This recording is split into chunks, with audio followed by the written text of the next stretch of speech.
Não é que a gente ia parar de dançar, né? Na verdade, a gente estava se encaminhando, cada um para fazer as suas coisas, né? Aquela fase onde a gente tem muita cobrança com faculdade, com o que vai ser, o que você vai ser quando crescer, né? Tinha aquela coisa, vou seguir a carreira ou não?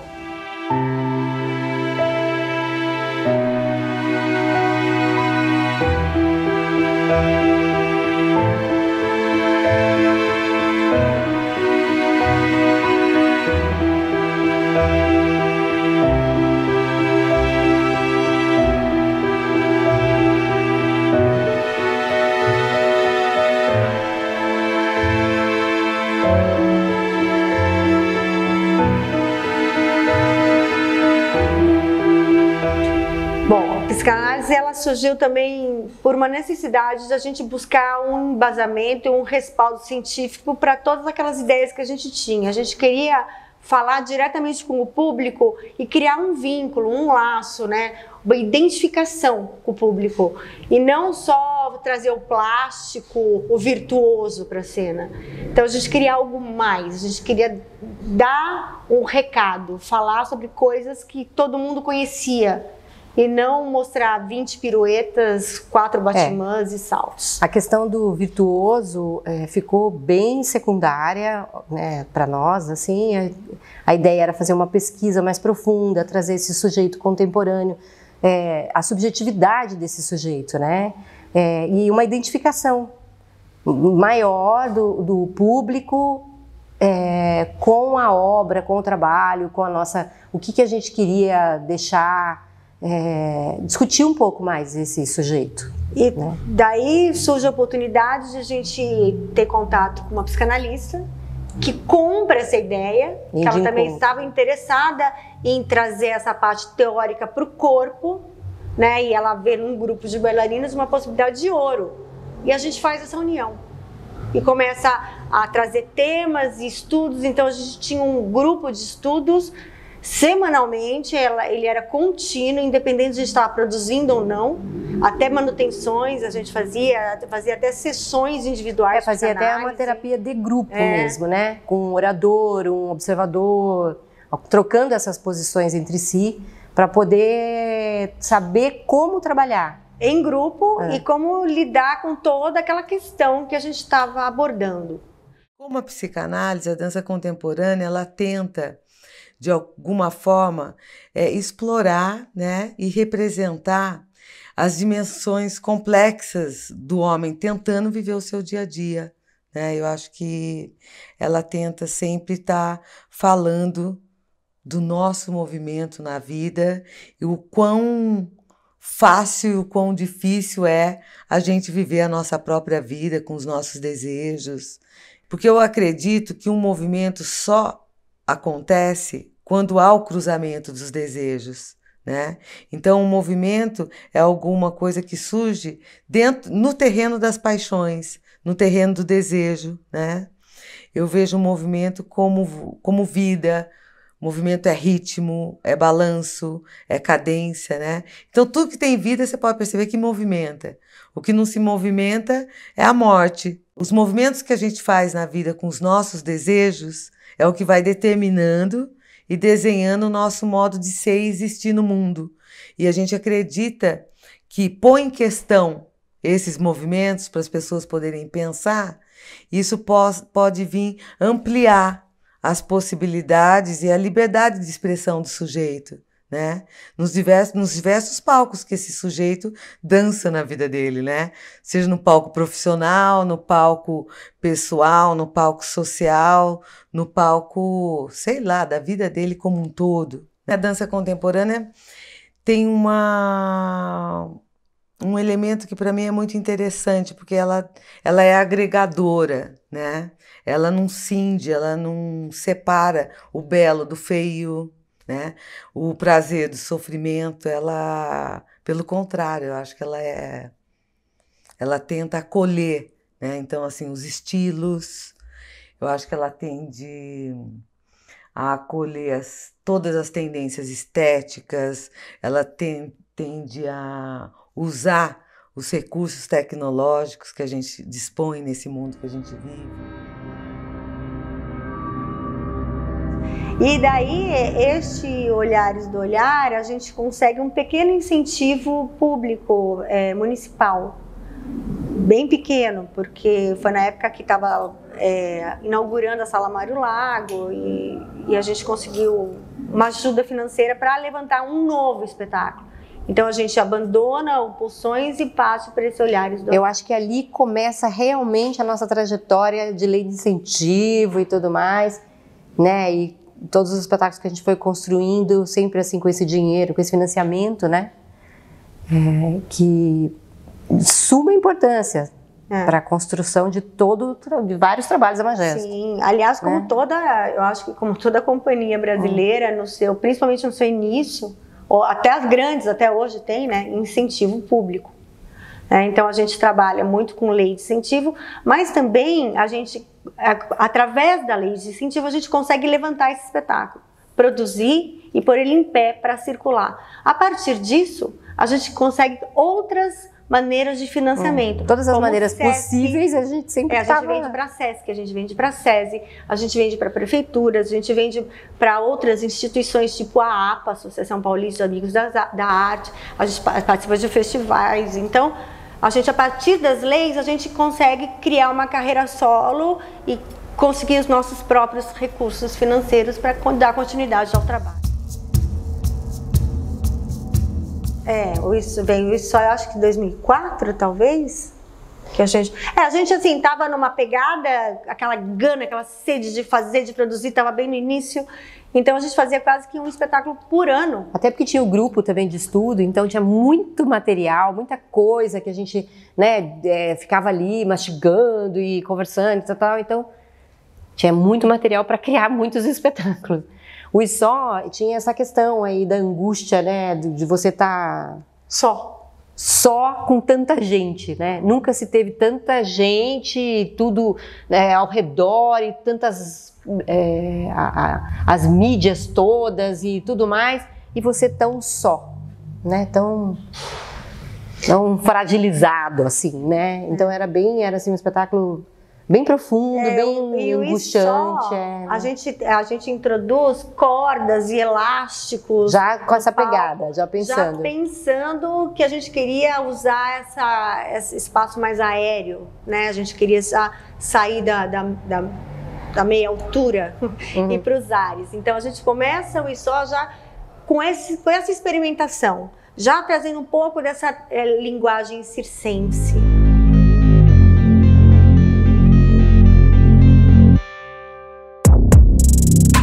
Trabalho, é necessário, por exemplo, ter um homem, uma figura masculina, né, ali e tal, caso da oralidade, que a gente tinha essa coisa da questão dos gêneros embutida no nosso espetáculo, no tema, na temática, então era necessário que tivéssemos um homem ali. Em alguns momentos a gente também sentiu essa necessidade, mas assim, a nossa vontade, a nossa voracidade de produzir, de fazer era tão grande e é difícil. Você trazer pessoas de fora, você sustentar isso, né? Então, às vezes a gente, para facilitar e para propiciar, né, a coisa virar, a gente trabalhou em 3. E eu acho que em alguns casos foi escolha mesmo. Tiveram épocas que a gente não estava trabalhando aqui, por exemplo, né? Por algum motivo, os nossos trabalhos estavam no estado, fora dele e tudo mais. Mas nunca nos esquecemos daqui, de Jacareí, de proporcionar, de onde a gente está, do nosso entorno, e contribuir com a arte, com a dança e com a nossa cidade. E com a economia criativa, né? Porque a gente cria a ferramenta para as pessoas poderem viver da arte, né? Gerar renda, gerar emprego através da arte. Que a gente viveu sempre, da dança. Com todas as dificuldades, com todas essas coisas, com as produções que às vezes normalmente não eram baratas, porque a gente sempre começava falando que ia ser uma coisa simples, pequena, não. E assim, na hora que a coisa tava lá, a gente queria fazer, a gente se jogava, fazia. E a gente teve muita sorte, né, de sempre estar trabalhando com pessoas que compravam as ideias, que se jogavam, que investiam o seu tempo, a sua carreira, o seu conhecimento num projeto, comprava também com junto todo com a amor gente, e carinho como nós, né? Eu conheço a Magesto há muito tempo. Eu conheço, o primeiro espetáculo que eu assisti da Magesto, na verdade, foi um espetáculo chamado Olhares do Olhar, né? E eu lembro que aquilo me tocou muito e foi muito transformador, assim. Eu já fazia teatro, eu já trabalhava com iluminação, e aí eu assisti espetáculo de dança e saber que a minha cidade, que Jacareí, tinha uma companhia de dança contemporânea que produzia trabalho de tanta qualidade como era Olhares, aquilo me deixou muito feliz. Eu fiquei muito feliz mesmo. Eu gostava muito de assistir, de acompanhar, de saber o que estava sendo feito, né? Então, para mim era muito legal ver a Magesto, né, fazendo coisas e criando coisas. E aí eu fui convidado, né, pela Carla e pela Mônica para fazer luz para elas no Chico no Feminino, né? E eu entrei para começar a fazer luz com elas. E a Magesto sempre foi muito desafiadora, né? Nesse sentido de criação de tudo, né? Eu acho que existe essa coisa na Magesto, né? E em quem participa dela, que é de esticar a corda. Quando a gente está pensando, vamos criar alguma coisa, vamos fazer alguma coisa, não tem muito um limite, assim, tipo, a gente quer fazer tal coisa, como é que a gente vai fazer? Não sei, a gente vai descobrir como fazer no meio do caminho, a gente vai experimentar, a gente vai criar mecanismos diferentes para que isso funcione, né? A Magesto, para a luz especificamente de espetáculo, né, de espetáculo de dança, né, ela sempre teve uma questão que é problemática, porque é difícil, que é trabalhar em conjunto a luz e a projeção.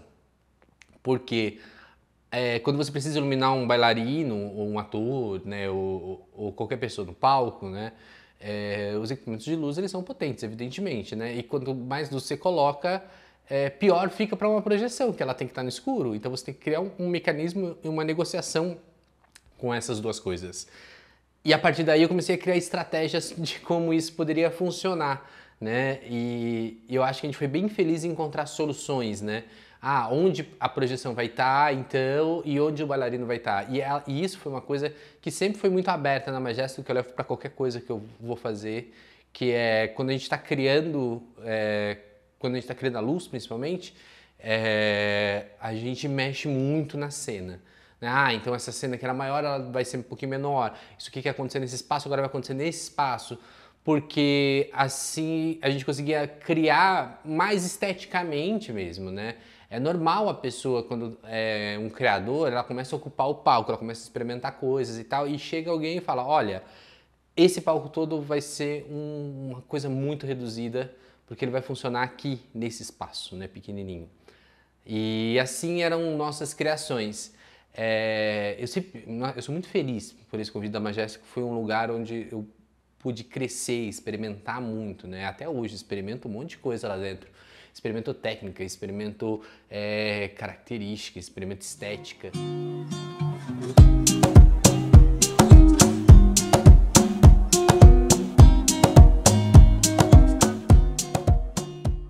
Foi uma escolha mesmo, vamos trabalhar com alguma coisa, com a brasilidade, com a coisa brasileira. Teria alguma coisa que seja mais fácil, até porque existe um mito aí, mais ou menos, em que a dança contemporânea, por trabalhar com essa subjetividade, ela fica um pouco mais difícil, às vezes, de entender, captar ela inteira. Entendeu? Conforme a gente disse, tem uma provocação, existem provocações de sensações. Né? Não que você, isso é assim, um começo, um meio e um fim. Mas não quer dizer que isso não chegue, né, para todos e não surta o efeito que a gente... Que o humano, de maneira geral, quer compreender, né? Uhum. Ele tem quer essa busca, entender, ele quer estar inserido, ele quer saber do que se trata. Então, nessa ansiedade, nessa gana de tentar fechar o que a gente está falando, fica um pouco, as pessoas se incomodam às vezes. Fica uma coisa que parece que não é não é pertencente aquele humano ali com aquilo. Então, a gente queria uma identificação mais porque as pessoas hoje maior, né? querem tudo muito mastigado, sabe? As pessoas não querem mais muito pensar, né? Por conta da internet, são tantos meios de informação, é tanta coisa chegando, que tudo já chega muito pronto para você, muito formatado. Então, quando a gente para e pede esse tempo de reflexão, tem gente que fica um pouco incomodada, fica um pouco à deriva. E aí não é legal, é horrível você ter esse sentimento, né? Esse sentimento de pertencimento, de identificação, é isso que nos move, né, na arte. A gente tem que tocar, né, as pessoas. Falamos de pessoas de carne e osso, que somos nós aí, os humanos, né? Estamos falando desse ser, entendeu? Então não tem por que não há. E falando coisas boas e coisas ruins também, né? Provocando sentimentos, né? E daí a gente vem com o Chico exatamente com essa brasilidade, com essa coisa nacional, com as músicas em português, com músicas conhecidas, com temas que todo mundo já tinha ouvido falar e sabiam cantar junto.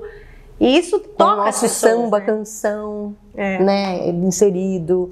Entendeu? Tudo isso já coloca numa proximidade muito maior, né, com as pessoas. E realmente foi assim com o Chico. E a gente tem o respaldo também técnico e teórico da Adélia Bezerra de Menezes, que escreveu um livro sobre as mulheres. Nos facilitou a vida em muito. E a gente teve contato com ela foi assistir nosso espetáculo, a gente teve também, trocou muita informação com ela, e isso deu um diferencial para esse espetáculo, eu acho que deu mais estofo, ele ficou mais rico em sentido.